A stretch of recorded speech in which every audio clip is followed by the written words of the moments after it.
Hi, my name is Jeff Rhodes, and in this video we're going to dig a little bit further into the subject of my previous video about overlapping or double booked calendar appointments and how we prevent those in SharePoint with JavaScript and jQuery and REST services.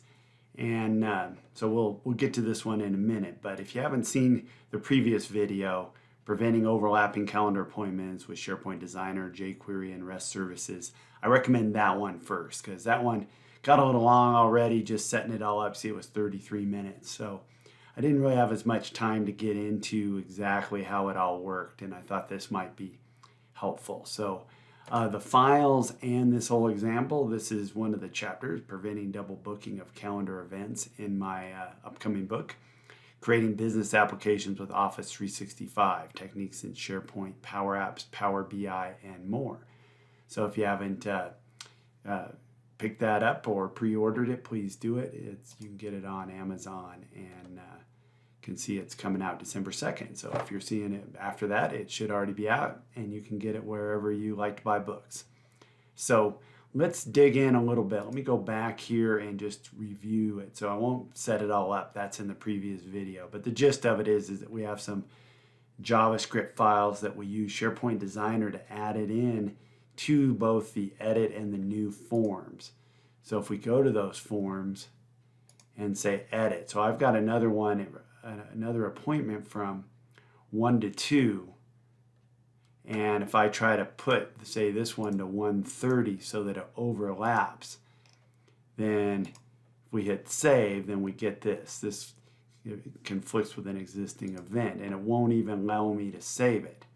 So that's what we're trying to do. So you might notice I've switched to Edge here. In the previous video, I used Chrome, which I normally like, and I like Firefox as well, but I like the developer tools in Edge and Internet Explorer, and it's a little bit easier on this one to use it. So I'm going to hit F12 and we'll dig in. You'll see from the bold here I've already done some debug, but we'll get to that in a minute. Let's go to elements. So the first thing, and I talked a little bit about this, but to write this type, if I can see both screens, the key is that we need to programmatically figure out the start time and the end time of our event, so that we can compare it, and then we'll use the REST, the representational state transfer services of SharePoint, to kind of get a list of all the calendar events and then see if these overlap it.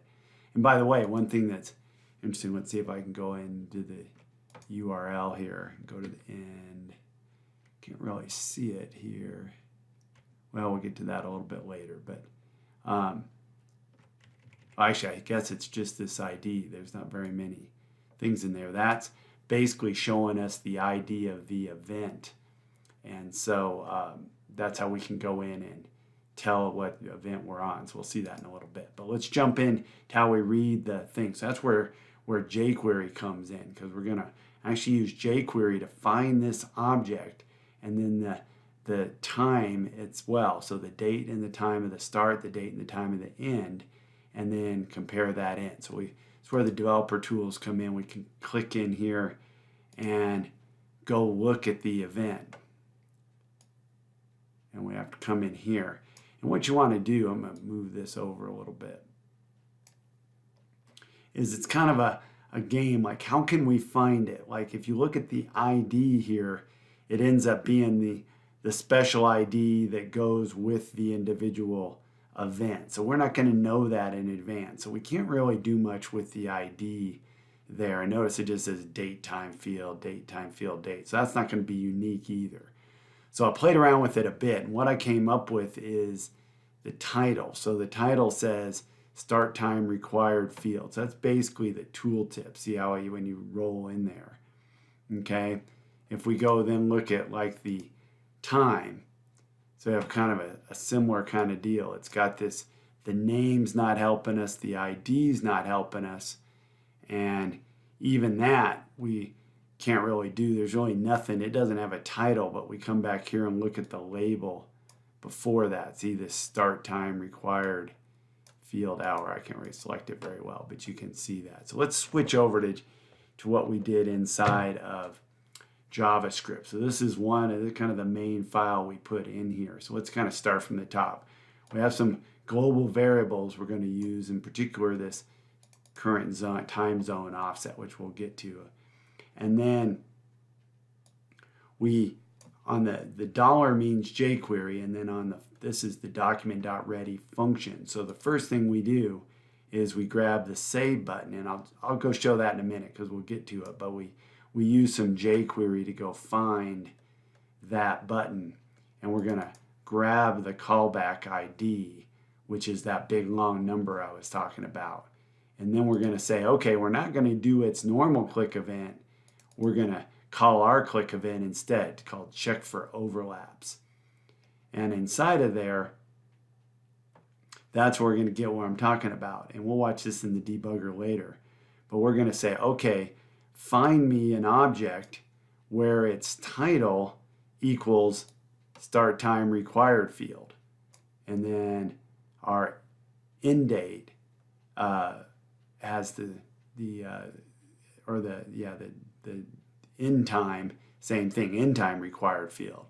And then we want to get the start time. So we're going to put the pound in here, and then we're going to say label contains that start time attribute, and then we get the 4. So it's a little bit strange. So let's go back there as well, because I didn't quite finish that thing. So we look and we say, okay, here's the label, and then this 4, that whole bit here, this CT100, that is our ID. So if we look at it here, so that ID is the same as what we have there. So we say, okay, well, I can't find this one easily with code, but I can find the label based on its attribute. And then I grab the 4 for it. So if we go back again, so that's so we say the label contains this, and then once we find out, we call its attribute or ATTR method and get its 4. And then we do the same thing for the start. Okay, and then we'll see later we check to see if all that has value, and then we go ahead and check the end as well. So that gives you an idea, and the pound, by the way, means ID, so that's how it knows when we go in and put it in. Okay, the rest of this we'll look in the debugger, and we did a little bit of that in the video. But while we're at this same screen, let's go look at that save button again, because that is non-trivial as well. So let's come in here and look at the save button. And again, let's get a little more space here. Oh, which of course, there we go. I can scroll in there a little bit. So again, we can't, the name's got this big long string, which you don't know in advance. But what we're going to do, by the way, is read that, because this turns out to be a real important part of what we do on the click. So we'll get to that in a minute. But what we do is we see the ID, it's got all that, but it has this very important, it has the DIID IO save item. So we can do the contains. So back up in here, this asterisk here mean ID contains that. And it turns out there's only one. So we find it, and then we're going to read its attribute. Remember how we saw the 4 attribute before? Now we're going to get the name attribute. And I'll show you why. Because if we look closely, let's grab the click, see if I can grab that whole thing. And let me just bring up TextPad for a minute. I'll bring it over here in our window. It's just an editor I like. If I paste all that in and turn on the word wrap. So this is basically what we're going to, what the click event does. So we say, okay, if not pre-save item, so in other words, if pre-save item comes back as false, then we'll return false. Otherwise, then we do this web form, do post back options. And if we look closely at this first parameter, that's how it knows what we're saving. Well, that's the same as our name attribute. So let's go back there and grab it. Whoops, grabbed the wrong one. Let's go back here. So let's grab the name. copy that. So there's the name. So see how it's got all that same stuff in that first parameter. So we copy that in, and basically what we do is if everything works and we don't have any conflicts, then we're just going to make this call again. We're going to call this web form business, and if not, we're just basically not going to ever call it, and it will never save. So that works out pretty well. So that's some jQuery at work. All right, so let's go back for the rest, and let's go over to the debugger, and let's look. And this is one thing I like about this. It's a little easier to find our file. So we see I've got this open. So I've got some breakpoints. So we'll see that I've got a breakpoint. Let me add one in here. And then I've got a breakpoint in this file that I found. There, the URL is up in here when you get the file. That did some nice little objects and stuff that do some parsing, and then I added on to it. And in particular, I put a break. So what we're going to do is call the jQuery. So this is actually could have been $ here. It's the same thing. We call the SP services out of this one. And we have an item called get list items. It's asynchronous. And we're going to use, it's the camel, which is a query language. And we're basically going to use this query. Okay, and so it basically says, okay, give us where the ranges overlap, and we're going to say give us a month. So we're going to get a month basically before and after, and we're going to order it by event date. And then we've got these query options, and very, very important, this recursive all, and then notice we're going to put in our own date. So that's how we're going to know where it comes from. And that's going to give us our overlapping events as well. So let's just try it, and then we'll see if we can watch it go in. And I'm going to put in, so let's go back and just try to save this one again. And I'm going to see if I can, let me see if I can bring that bigger. And we have our thing here, and let me make sure I know what our buttons are. Sorry, I haven't used this debugger. Oh yeah, there we go. So I have to be careful on the F10, because if I do that, it steps over, it ends my video. I did that on a previous one. So notice what it does. So that found that object, found each one of those objects. So we can see each one of those has an object as I roll over it. So it'll come in.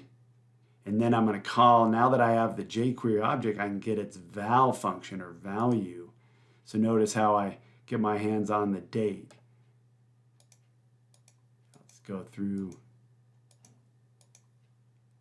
these. So if you look, I got the hours. Notice how I converted it to 1 o'clock to 13. It was 1 p.m. or 13 and then 30. And then, you know, I've got our end date. And then what I do is I make this, I want to work with it as a JavaScript date. This is just a bunch of strings together. So I make a string that has all that together. See how it's 10/27, 2019, 13/30. And I use now a date object and pass that in.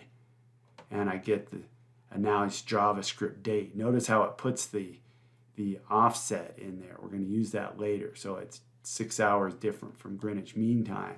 It turns out, since I'm in Edge and Internet Explorer, it actually does that automatically. I found when I was doing it from Chrome that it didn't put that in, so I had some errors depending on which browser it was. So I actually put the offset in there anyway ourselves. And then we get the number of seconds by using the get time method. And that's where the offset is. Do the same thing with the end date. Let's go into that function just to see how it is. So the step into, there we go. So I've got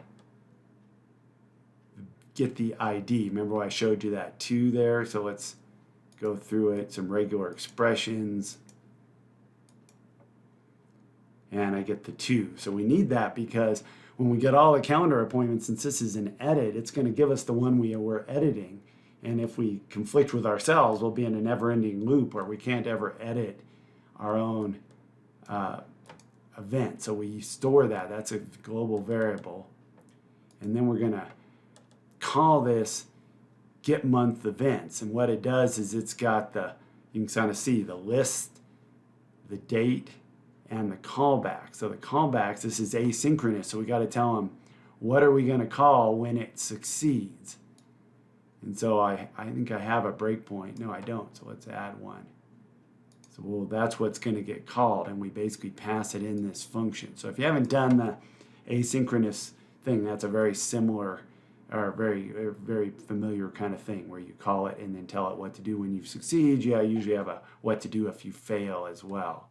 So I'm going to go in to it, and this is in that second file, and we're passing in that date, and then it does some functions inside there. So let's just keep going. We'll grab the month, the year, and then we're going to go into this. This is a function that can get called within. We're going to grab that camel query, and now we're going to call that operation. Okay, and it's going to pass in the callback, and not quite sure where that one goes at the moment. I think it goes in here. So let's put a thing in there, and let's go ahead and play. There it goes. Now we're calling it. Actually, let's go step through it. There we go. There we go. So what it sent us back is a bunch of XML. We can actually go over here and look at it and see what it looks like. So it's a little hard to see it here, but it's got a bunch of XML objects and so forth. But we can go ahead and read that. So we've got a rows variable, and you can kind of see all our different stuff. So we'll read it again, and then it pushes it, and we'll just go into it once. We've got a function that converts it into an object. So let's go in and make sure I'm on the right one. Yeah. So we've got this parse response. So this guy wrote all this stuff. It was pretty cool. And it basically, the OWS is all the stuff that comes through. So let's just, I won't go through all of them, but let's just grab one of them. So the node name here, oh, it's meta. That one's not too interesting. Let's try the next one. Yeah, file ref. Let's see if we can find one of the good ones. So then it's just adding it to the, whoops. Yeah, so these aren't very good. Let me just keep hitting. We keep looking at the node name. Do we find a good one? Created. Unique ID, the ID. So that's the one we're going to tell. Remember that when it's 2, it's the item that we're on. So we'll skip that. Level. That's whether it's an all-day event. Title, event type, recurrence. There we go, the end date. So if you look closely, there's the end date of the event. And so we're building all those pieces of our event. So we're going to keep going. Now you'll see it went all the way back to the query succeeded. So we got ourselves a list of these, what they call SHP list items. And it gave us all the stuff we're interested in. So we've got the end date, the event date, which basically the start date. Is it an all-day event? Oops, I lost it. We'll try it again. And some part of the file reference, which we don't care as much. Oops. All right, so let's go ahead and step through this. We're almost done. So notice here, we're going to say, okay, our current ID, make sure it doesn't equal the ID that we have, which is 1. So we're comparing it.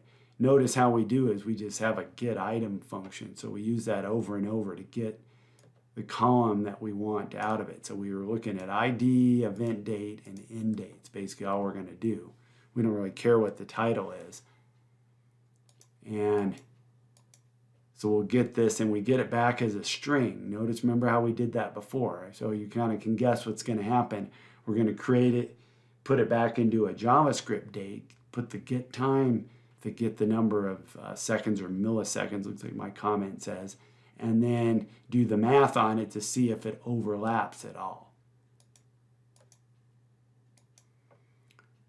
So we got the end date string.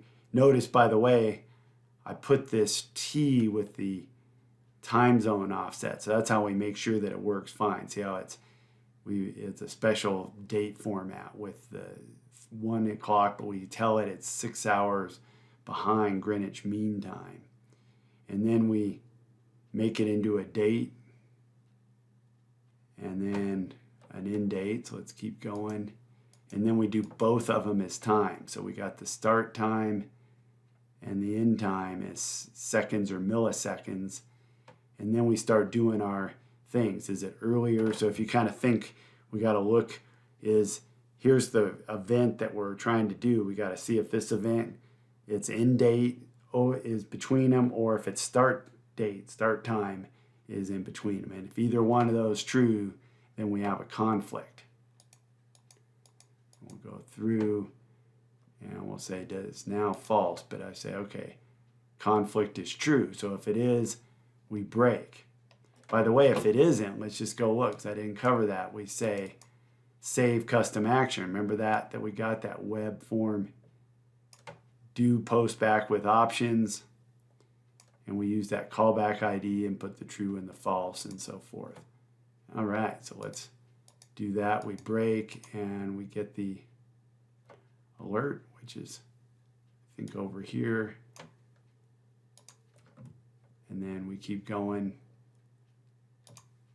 And it basically just sits there because we didn't allow it to save, so they can just cancel or they can get out. So I hope this has been helpful. A little more information on how that worked, how you call the web services. That's a very, very powerful functionality. I didn't put it in the book because it's a big complex thing that had a lot of moving pieces that wouldn't really work well. But at the Air Force Academy, we have something called the strategic calendar, which actually takes events from all the different agencies and programmatically reads the different calendars and kind of assembles them all into one big calendar that's all represented, and you can click on it and add some jQuery and all this stuff in it. And so that we can integrate those events. So that uses this exact same functionality of the web services to get the list of events. So hope that's helpful, and don't forget to subscribe to this channel and pick up the book if you haven't already. That's where those files, you can download these as part of the source files of the book, and then just change the name of the list. You're good to go. Hope you have a great day. Thank you.